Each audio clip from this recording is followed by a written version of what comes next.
continue to work on undoing the last 10 years of damaging Trudeau NDP policies and fight for a stronger Alberta within a united Canada. And we'll find out what Albertans think on this matter on October the 19th. Albertans will decide, not politicians, not the courts, and certainly not the Ottawa pundits. She's doing it.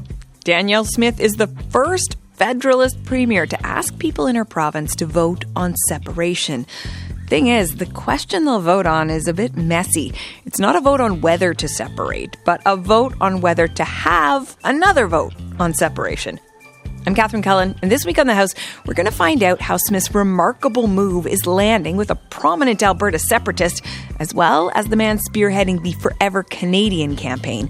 And we've got a rare interview with Preston Manning, the godfather of prairie populism, tells us whether he wants Alberta to stay in Canada or go its own way.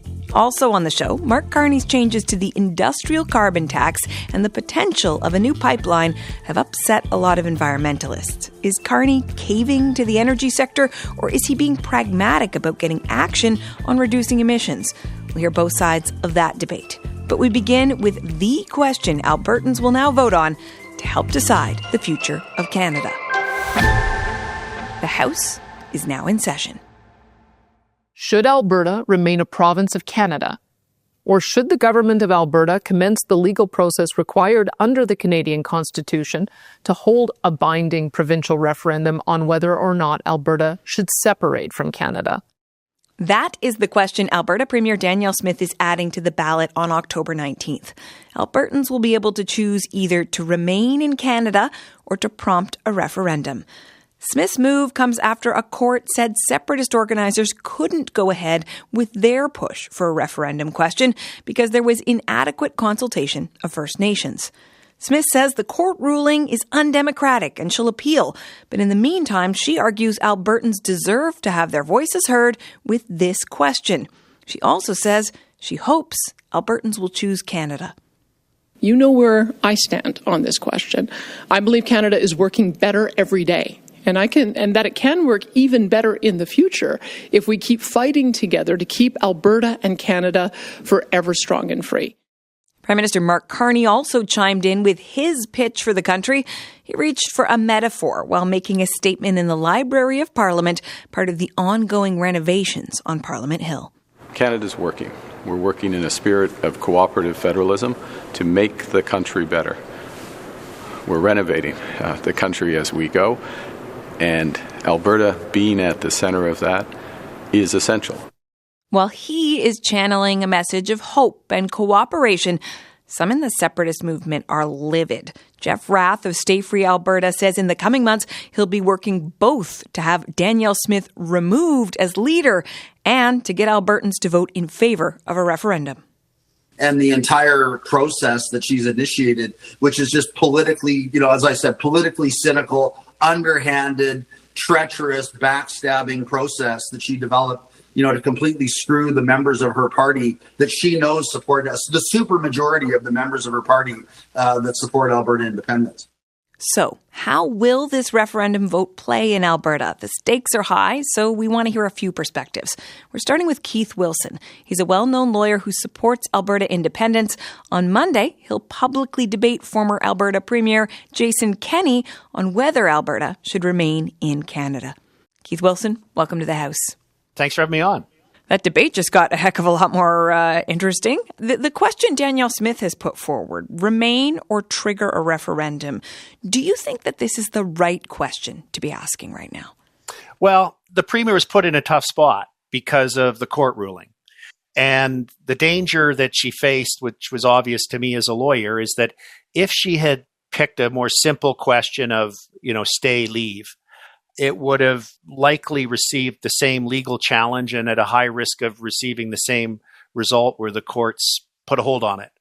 So I think what she's achieved by giving Albertans a choice to say, I want to stay in Canada, or no, I have concerns and I want the government to commence a process for an independence vote, is she's allowing the grassroots to continue to be engage in a democratic process, while at the same time the appeals that the government has filed can work their way through the courts. So I think it's She chose a route that didn't end the matter and put it on hold.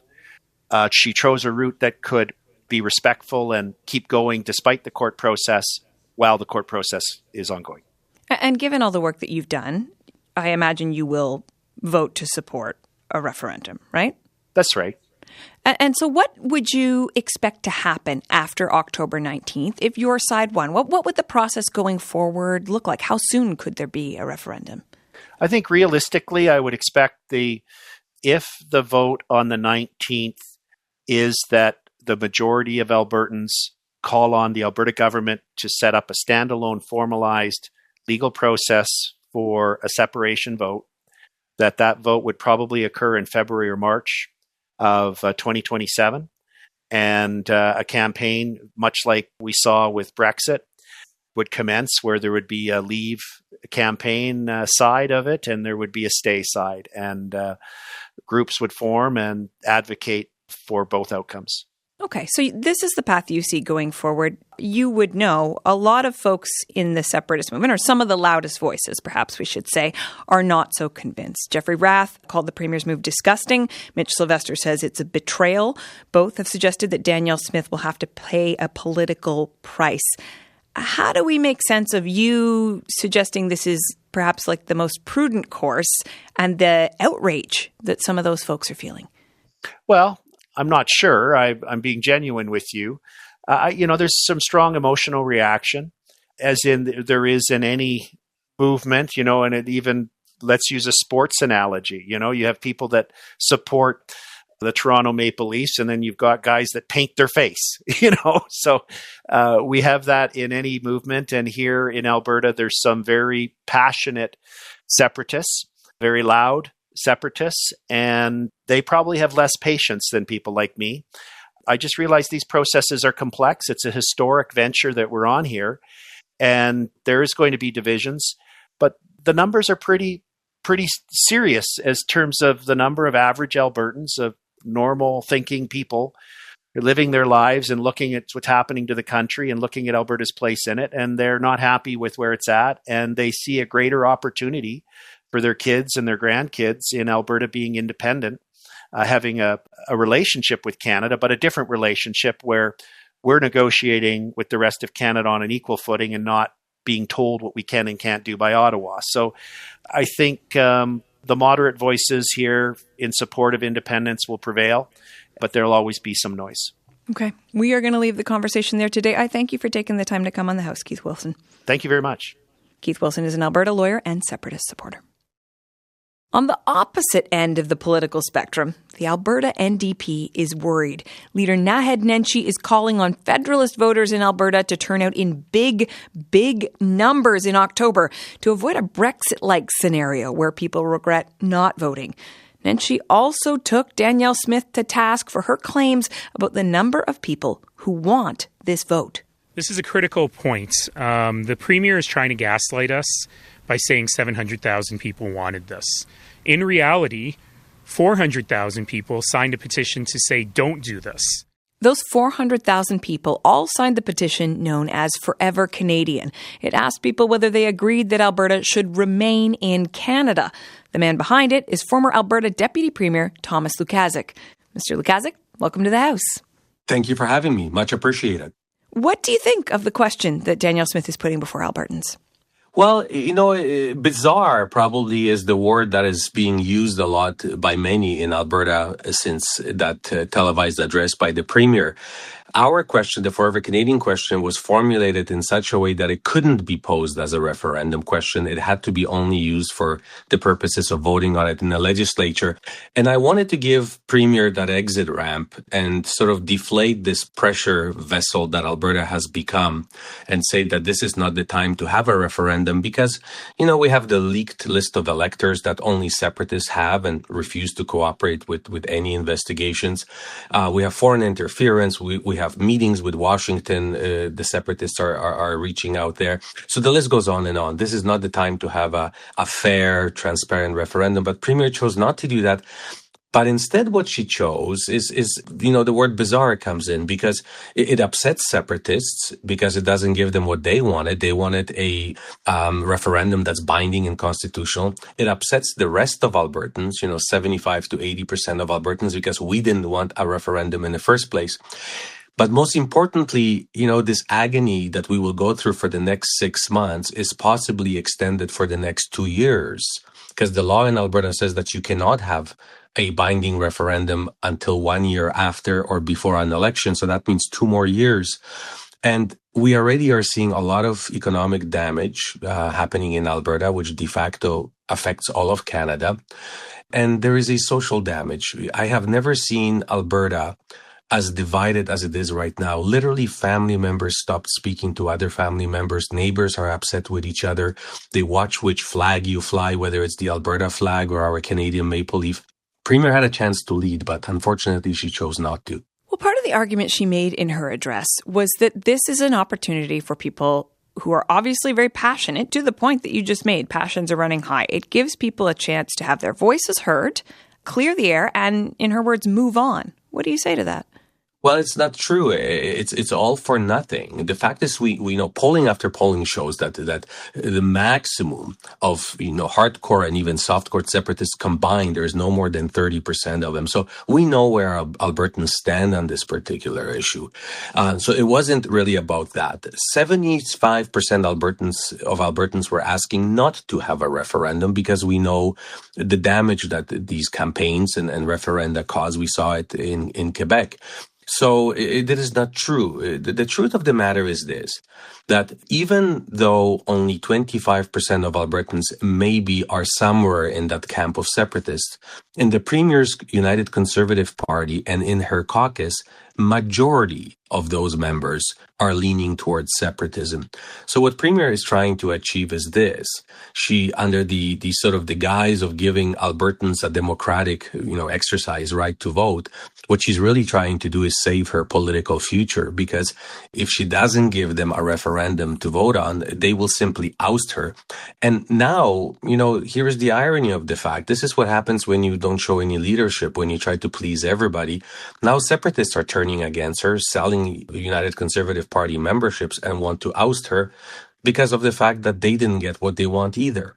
You were talking about the polling results, how people feel about the question of Alberta separating from Canada. But of course, now that isn't the question that they're going to be voting on October 19th, right? They will be voting on whether to remain or whether to trigger a referendum. How do you think that could change the outcome of the vote? Well, it may have some impact on voter turnout, and that's why our Forever Canadian campaign is asking all Canadians, proud Canadians who live in Alberta, to register themselves on our website, forever-canadian.ca, that is forever-canadian.ca, so that we can contact them, mount a robust campaign, and make sure that everybody comes out and votes. Because the problem is that if we don't come out and vote, we will then end up with a binding referendum. And that will take probably about 2 years. In the meantime, we will be fighting and arguing and watching our economy spiral down. So that is why it is so important that Albertans coalesce, join behind this campaign, and come out and vote in large numbers.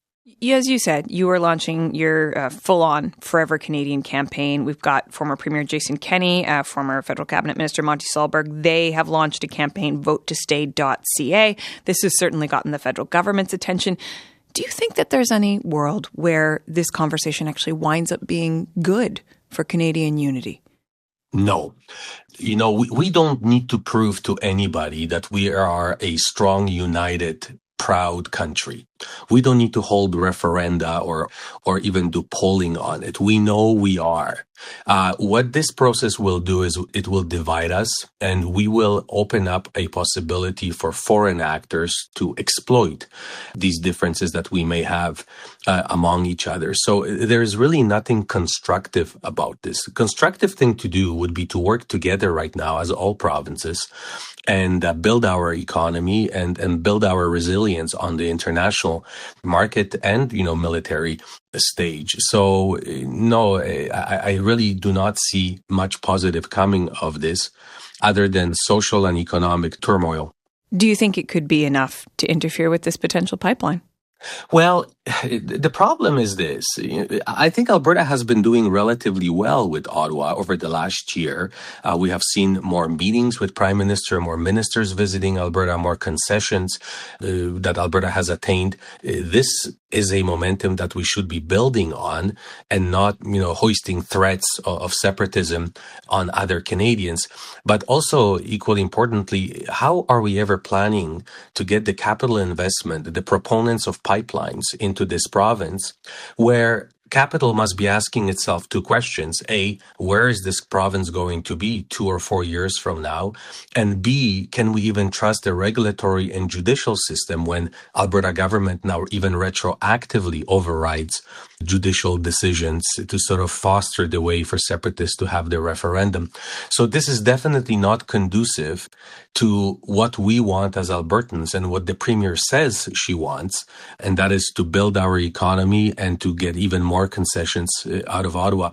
It begs the question, how are other provinces, how are Canadians from outside of Alberta looking at this when we are asking for more concessions, but at the same time threatening separation?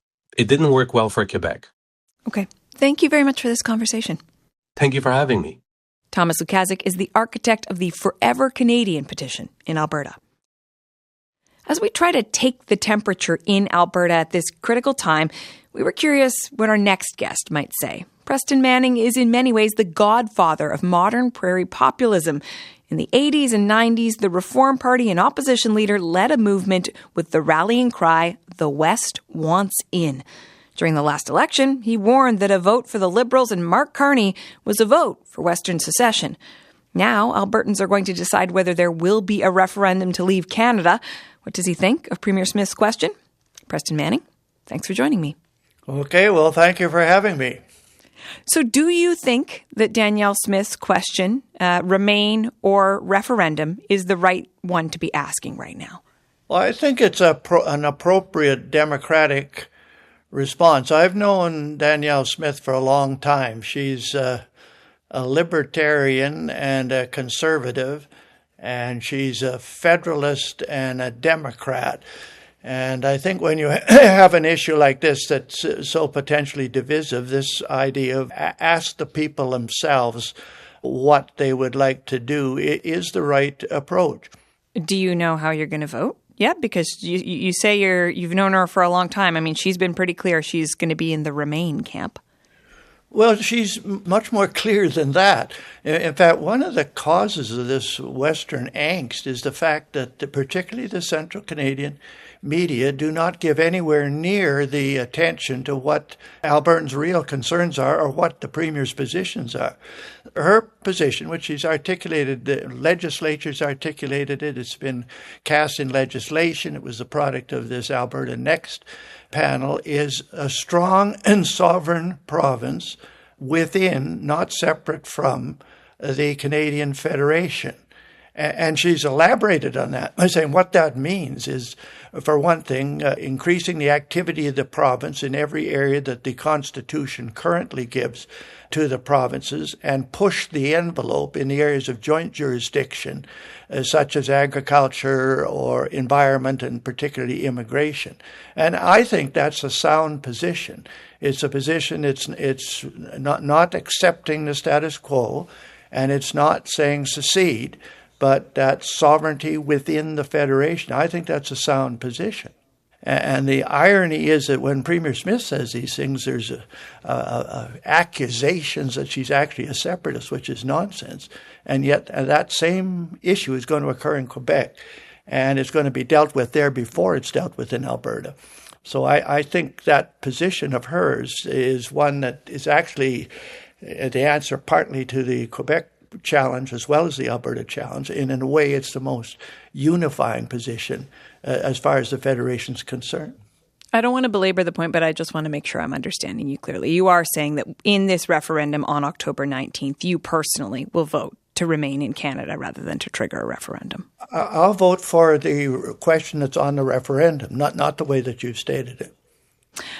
I wonder, you talk a bit about the relationship between Smith and some of these separatist leaders. Do you think that they forced her to put this question out on the ballot now? Because they certainly suggested that if she didn't take some action, they would try to go after her politically. No, I think it's more motivated by her own desire to get this dealt with.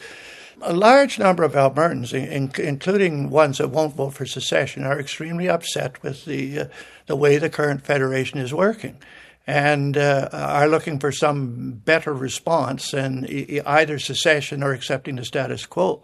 And I think she's got a positive commitment to that position that I've articulated, and that's the main thing that's motivating her to get this question on the referendum ballot and get it dealt with. There's 5 other questions about the joint jurisdictional area of immigration on that ballot, and there's 4 other questions that deal with the position of the unacceptable position of the West in the Federation, the unacceptability of the current Senate that fails to represent regional interests, the failure to consult the provinces on judicial appointments, consult Quebec but don't consult the West, the federal intrusion into areas of provincial jurisdiction, natural resources, health, municipal governance, property and civil rights. She's got all kinds of reasons, and these have been boiling her up for years, to take the position that she has. And I think that's what's motivating her to take the position she is, not simply responding to the separatist element in Alberta. She also has a lot of optimism about this moment, though, and the what she has described as progress she's been making with Mark Carney, particularly on energy issues. I wonder if you share that optimism about the relationship between Prime Minister Mark Carney and Alberta right now, because you certainly had some warnings about him in the last federal election. Well, I think there's going to be real problems in actually getting any progress under this MOU. If it actually did result in the creation of an economically sustainable pipeline to the West Coast, that'd be one thing. But there's a lot of skepticism, and I share it, that is actually going to occur. For that to occur, you have to get a private sector entity that would be willing to be part of this. And the private sector is very skeptical about this. They're skeptical about Prime Minister Carney's commitment to carbon sequestration. And is the cost of carbon sequestration going to be added to the cost of that oil that's moved to the West Coast?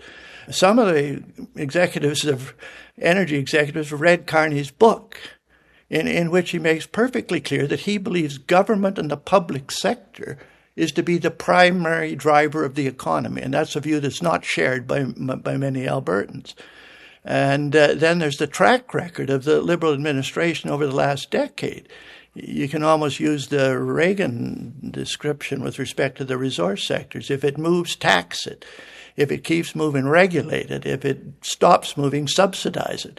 And what private sector outfit is willing to get into bed with a partner like that?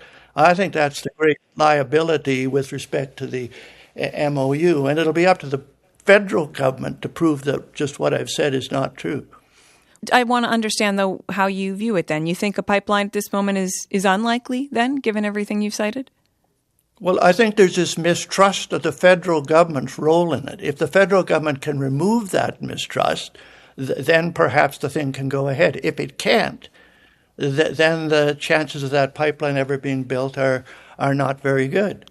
One thing the federal government could do, and I don't want to be all negative on this. I think one could end on 2 positive things. The first one is that this position of sovereignty within the federation rather than outside it, I think, is a unifying position. But the other thing that the federal government's really serious on this business and wants to do more than just have news conferences announcing its good intentions. It would be to introduce a federal act respecting provincial jurisdiction. Carney's got a majority in Parliament. The opposition would even support this. An act respecting provincial jurisdiction. And what that act should do is amend the federal statutes authorizing federal intrusion in areas of provincial responsibility. Repeal or amend the Impact Assessment Act. Don't just use the regulations under it. Amend or repeal the Act. Amend or repeal the Canada Health Act. Amend or repeal the Canada Health Act? Yeah, amend or repeal the Canada... Well, not repeal it, amend it.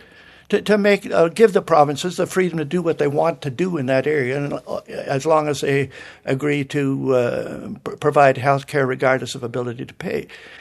Sir, I haven't heard a single... No, let me finish. The federal government intrudes in these areas of provincial responsibility, including municipal governance, including property and civil rights under the Emergency Act.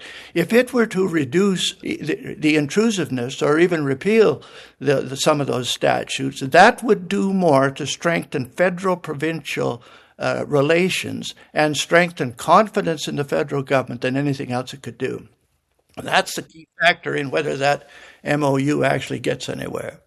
I guess what I'm trying to understand is, I don't hear of any federal politicians advocating for instance, dramatic changes to the Canada Health Act. Like, this isn't really part of the federal conversation. And it shows how out of touch they are with the country.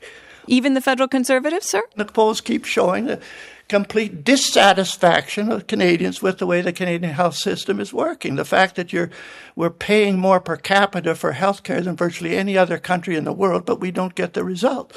And I don't want to major on that, but there's these various areas where the federal government intrudes in areas of provincial responsibility. If it were to withdraw from that, I think that would do more to unify federal-provincial relations and to restore some confidence on the part of the private sector with respect to federal involvement in the natural resources area.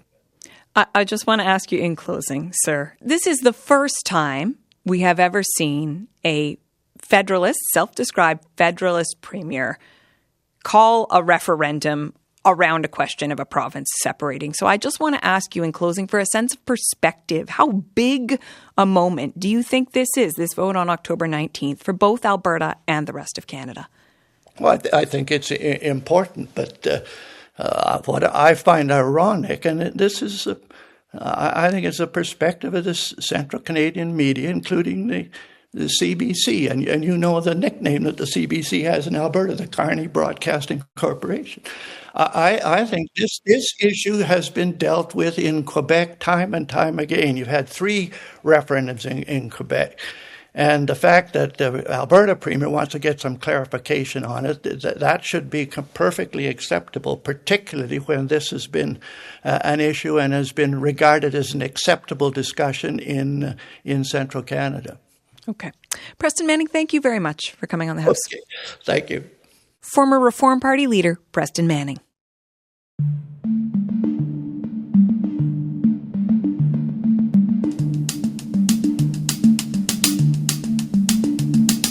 Still to come on the program, a Conservative MP takes a defiant visit to Taiwan, specifically because Chinese officials warned Canadian politicians shouldn't go.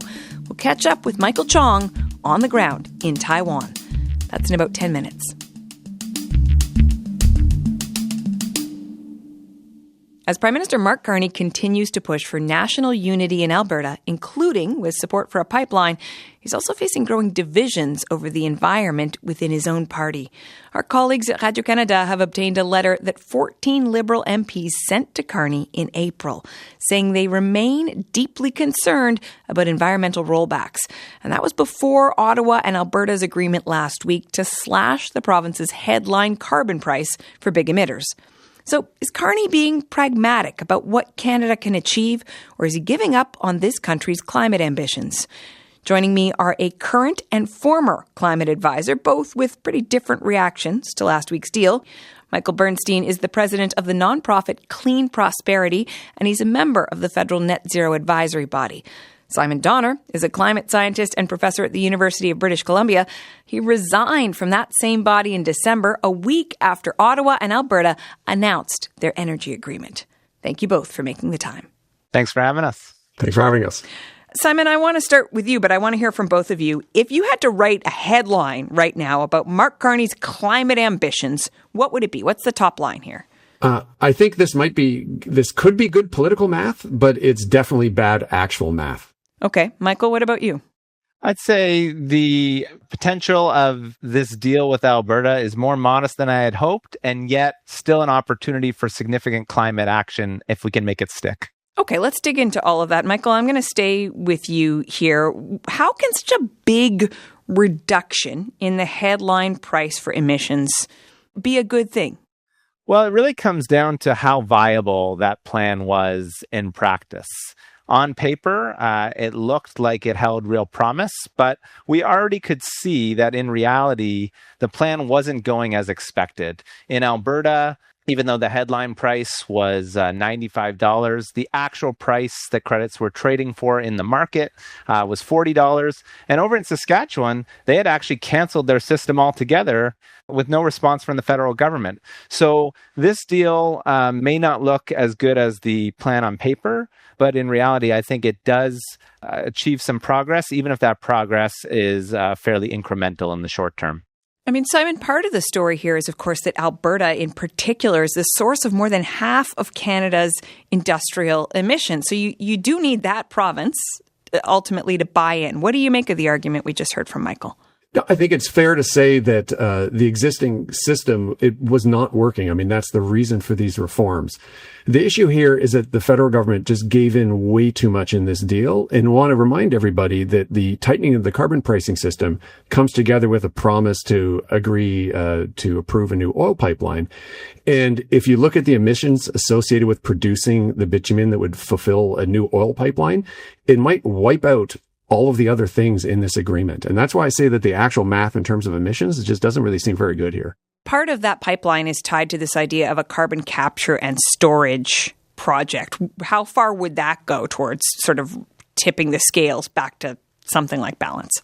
So I got to be honest, the Pathways project that we've all been talking about in Alberta, it is to date basically 99% been about leverage and marketing. The industry's been using the Pathways project for years to try to extract concessions from the government, basically.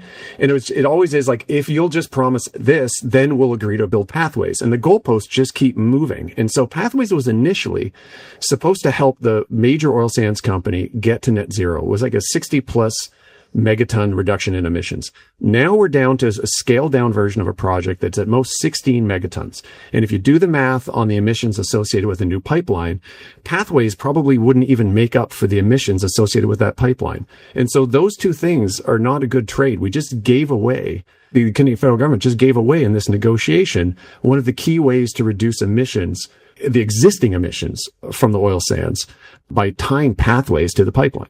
Michael, I want to bring you back in here. People may hear this debate and say, okay, maybe pragmatic, maybe he went too far. But what can we say at this point about which, if any, of Canada's climate goals are still within reach given this significant change? Well, I would hope we're still committed to net zero by mid-century, which is the stated goal of the country. I'm sympathetic to some of what Simon says in terms of obviously having a weaker carbon price makes it harder to achieve those goals, certainly those short-term goals. But in my view, this deal has to be looked at in a broader context where we're trying to achieve multiple public policy objectives at the same time in Canada. Yes, we're trying to reduce emissions, and I care deeply about that, and frankly would have liked to see a little bit more of an ambitious framework around carbon pricing. But we're also trying to grow our economy, diversify our exports, ensure we have national unity. And I think when you take all of those objectives together, this is a compromise that we can still build on in order to not only hit long-term climate goals, but also do other things that are important for the country. So it sounds like, you are still holding out hope for things to improve. Can you just sort of give us the top line, Michael, of what you would need to see Mark Carney do now to still have this be the best possible scenario from a climate perspective? Yeah, the most important thing right now is to make sure that this deal sticks over the long term. I mean, the deal contemplates a rising carbon price all the way to 2040. And if we can actually get to the latter half of the next decade with this deal intact and with similar deals around the country, then we can still see very significant investments in decarbonization, not only in the oil sector, but across industry. And in order to do that, I'd say the most critical thing right now is for the Prime Minister and Premier Smith in Alberta to make good on their commitment to provide a form of insurance on the carbon market, which is known as carbon contracts for difference. They have to roll out those contracts quickly and ensure that they don't cap the liability on those contracts so that companies have the certainty they need to invest in emissions reductions. Simon, I wonder, you left the Net Zero Advisory Board, and now we're talking about all this activity that has happened since. When you think about Mark Carney's public image over the last many years, right? UN Special Envoy for Climate Action, his book Values, advocating for more action to deal with climate change. How do you reconcile all of that with what you are telling us now, essentially, in your view, is him dropping the ball, it sounds like, on the fight against climate change? Well, first thing to say is I don't know the Prime Minister. They never met with us when I was on the advisory body. And I don't doubt that Prime Minister Carney cares about climate change. I don't doubt the things he's written in the past, the things he's said in the past, and the things he's saying today are true, like that he really believes them. But I do think that the Prime Minister, the people around him, the people advising him, they're kind of stuck in the past. And I don't just mean in a past that's, heavily reliant on fossil fuels, but it's in a sort of past way of thinking about climate change. Because 20 years ago, we talked about climate change as something in which we just need to take incremental action. Let's just do one thing at a time and let's try to incrementally reduce emissions.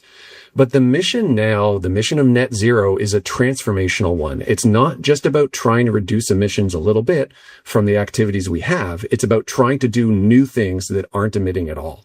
And so my worry here is that though the Prime Minister's office cares about climate change, they're not dealing with it in the way you need to in the year 2026, and that the types of policies and approaches we're taking right now, they're kind of out of the 1990s.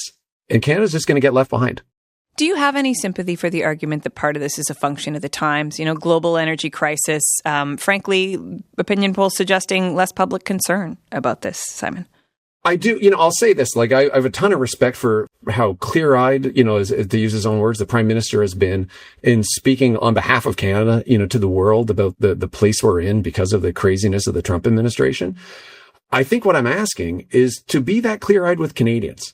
Don't tell us that this plan is about still compatible with getting net zero by 2050. It isn't, right? Let's be clear-eyed with Canadians. If you want to say that this is the best you can do, in terms of reducing emissions in Canada, explain that to Canadians then. But instead, we're being promised something that isn't going to accomplish what they're claiming. Well, Michael, meanwhile, you are still on the Net Zero Advisory Body. You stayed after Simon resigned. To what extent do you feel that the Carney government is listening to the advice? Well, so our role is to advise the Minister of the Environment. And I do feel the current Minister, Minister de Bruzen, has made a good faith effort to engage with the body, has been interested in what we've had to say. But at the same time, I should acknowledge that the body has gone through some real growing pains in its first 4 years of existence. We've lost a number of members, including Simon. And as a result, the Net Zero Advisory Body members, alongside the Minister, agreed to pause the work of the body earlier this year in an effort to re-examine the right role for it going forward. And for my part, I've remained on the body, but it's because I wanted to provide a bit of a different perspective, one in which we consider climate policy in balance with other key goals like economic growth and energy affordability. I guess, though, that leaves me wondering in this whole conversation about where Mark Carney is on climate. You're saying he or the Environment Minister, his government, is also not getting that advice anymore. Isn't that another piece of evidence that perhaps the commitment to climate isn't what it once was? Well, I have some sympathy for the Prime Minister's challenges, and there's a lot of key issues facing the country. And I do think the best climate policy, the most sustainable climate policy, is going to be one that situates it in a way that's economically sensible and politically feasible. But it is true that some climate policies have been scaled back recently, and I think Canadians would be right to be looking to this government to lay out a clearer plan for how they intend to decarbonize going forward. And I'm hopeful we'll see more out of the government going forward. Okay. Well, listen, we appreciate both of you describing the cards as you see them at this moment. Thank you. Thanks, Catherine. Thanks a lot. Michael Bernstein is the president of Clean Prosperity. Simon Donner is a climate scientist and professor at UBC.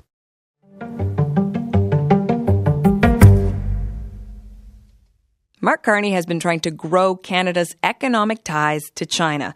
But this week, a trip by a Conservative MP has angered some Chinese officials. Foreign Affairs critic and Ontario MP Michael Chong visited Taiwan and met with its president and other senior officials. China considers Taiwan part of its territory, while Taiwan's leaders consider it an independent nation. So was Chong's trip an effort to stand with Taiwanese democracy in the face of Chinese government aggression?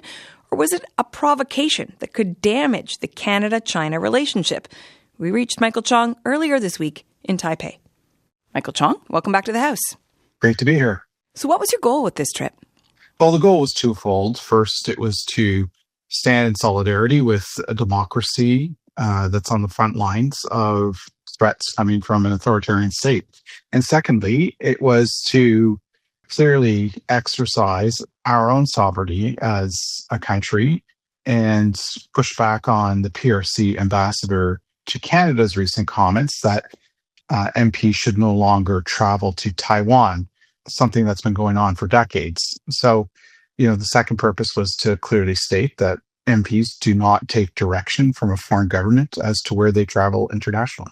The ambassador told the Globe and Mail in late April that Canada's strategic partnership with China could be damaged if more MPs or senators visited Taiwan. Do you believe that warning? Like, I appreciate that you don't want to be beholden to what the Chinese officials are saying, but do you think that this trip might cause damage to that economic relationship?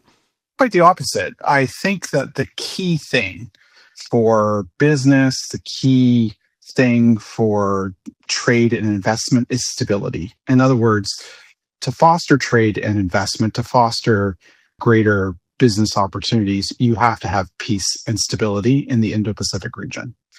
If you do not have that peace and stability, business gets upended and tens of billions of dollars of trade and investment are ended. And we have a recent example of that. There was another authoritarian state that took unilateral action against a democracy just over 4 years ago. Russia invaded Ukraine. And in the blink of an eye, tens of billions of dollars of investment and trade evaporated. And that disruption has continued to this very day. We've not had that disruption in the Indo-Pacific region, but I think it's something that we need to be mindful of. And we have to ensure that China does not take unilateral action against Taiwan. Well, this is what I want you to be explicit about. How do you see you going to Taiwan as helping ensure peace in the Indo-Pacific region? Well, quite simply, in order to ensure peace and stability in the region, we have to make sure that Beijing understands that there will be a high cost, a high price for any unilateral action directed against Taiwan. That high price, that high cost is assured through the relations that have been developed over many decades between Western democracies and Taiwan. That assurance comes in many forms. It comes in the form of Canadian Navy warships transiting through the Strait of Taiwan with other allied warships like those of the Australian Navy that happened last fall. The assurance comes in the form of parliamentary visits that have been taking place for many decades. What Beijing would have us do is reduce that price, reduce that cost. And they are constantly moving the goalposts and making new demands in order to reduce the cost and the price of them taking unilateral action against Taiwan. Most recently, they're trying to reduce the cost by making new demands on Canadian MPs not going to Taiwan and Canadian warships not transiting through an international strait, the Taiwan Strait. In both cases, I think we need to clearly state that that's not acceptable, and we're going to continue those long-standing practices. So I think you're being pretty clear about what the principle is that you're standing for, but I do want to go back to this question of potential economic damage. We know in the past economic pain from China when they don't like what Canada is doing, things like tariffs on canola and seafood. Did you, as a person, weigh, if I take this trip, is it possible that there will be some sort of retaliation, that some sort of economic pain that could affect the livelihoods of people in Canada? Well, I think that's a very short-term way of looking at two-way trade and investment between Canada and the People's Republic of China. We have to take the longer view. The longer view is quite simply this. If China takes unilateral action against Taiwan, we are looking at the evaporation of tens of billions of dollars of trade and investment in the blink of an eye. Just look what happened when Russia took unilateral action against Ukraine. Western business interests in Russia lost tens of billions of dollars overnight. Trade was cut off between the West and Russia, and we're feeling the repercussions of those changes to this very day. Thankfully, that's not happened in the Indo-Pacific region. It's not happened across the Taiwan Strait. But if that unilateral action were to take place, I think the repercussions would be far more damaging to the Canadian economy than what happened with Russia's invasion of Ukraine, quite simply because China is a much bigger economy, and trade between Canada and the PRC and other Western democracies constitutes a much bigger share of our GDP and our investment dollars than was Russia. So in the long term, we need to ensure that we have peace and stability in the region, and that means making it clear to Beijing that there will be a very high price to pay if they ever decide to take unilateral action against Taiwan. I want to remind folks what the backdrop to all of this is. Around the time that Prime Minister Mark Carney had his meeting with Chinese President Xi Jinping, 2 Liberal MPs dropped out of a trip to Taiwan. There were Conservative MPs on that trip who went ahead and took part in the trip. What was your conversation like with federal officials when you told them that you were going to be taking this trip? Well, we informed them that we would be coming. The minister's office immediately reached out and offered her support. And Canadian officials on the ground here in Taipei reached out to offer their support as well. They attended a number of the meetings with me. And so that was a very helpful thing to have here in Taipei. It also prompted the government to issue a statement indicating that the travel of MPs from both sides of the aisle has been a long-standing practice of Canadian parliamentarians, and that the independence of Parliament is an important principle of our democracy. I'm glad that the government made that statement, and I hope it reflects the fact that these trips to Taiwan will continue. I also hope it reflects a broader issue about Royal Canadian warships alongside those of our allies continuing to transit through international waters, ensuring the freedom of navigation for global shipping, much of that transiting through the Taiwan Strait. You and your family have been targeted by the Chinese government in the past because of criticisms that you have made of the leadership there. To what extent do you feel that there is an element of personal risk in this trip? That's not something that motivates me or something I think about. At the end of the day, I've got the privilege of being elected to office in Canada, giving me a pulpit, essentially, to fight against transnational repression, fight against the intimidation and threats that are coming from Beijing. There are many Canadians out there who are subject to transnational repression, who don't have a voice and who suffer in silence. And so I feel a strong obligation to speak up on these issues to ensure that their points of view are being heard loud and clear. Okay. Thank you for this conversation, Michael Chong. Safe travels. Thank you very much. Michael Chong is the Conservative Foreign Affairs critic. Well, after that conversation, we got another signal about where the Canada-China relationship stands. China has announced its foreign minister will visit Canada at the end of May, marking the first time the top Chinese diplomat has visited in 10 years. Okay, that is it for us this week. Our crew on the house is Kristen Everson, Benjamin Lopez-Stephen, Derek Vanderwick, and our senior producer is Jennifer Chevalier. Technical production by Gabriel Marino. I'm Catherine Cullen. Thank you so much for listening.